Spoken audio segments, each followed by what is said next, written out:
sa bahay. Labas natin sa pagkatapos. Sigurado ka bang ayaw mo pumasok? Hindi pa ako handa eh. Or baka natatakot ka na pag makita mo siya ulit, makalimutan mo na ako. Hindi naman sa ganun. Ayoko pa siyang makita. Hindi ko rin alam kung ano mararamdaman ko kung makita siya ngayon, Gwyneth. Tsaka marami pa siyang problema eh.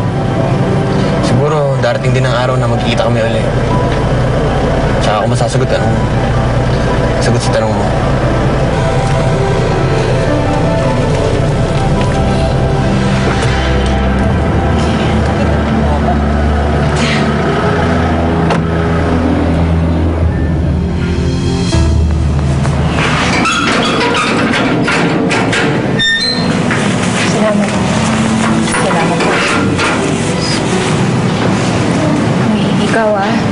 Susundin mo lahat ng sinasabi ng doktor, ha?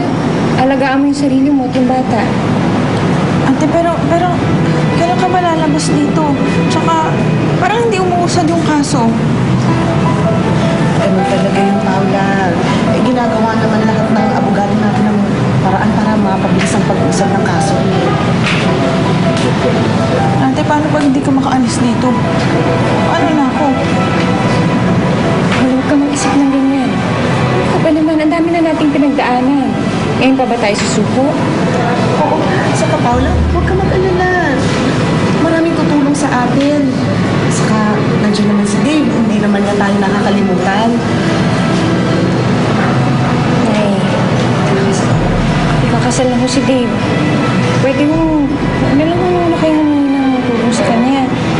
Ay, kalimutan niyo na ho siya. Hindi natuloy ang kasal namin ni Dave.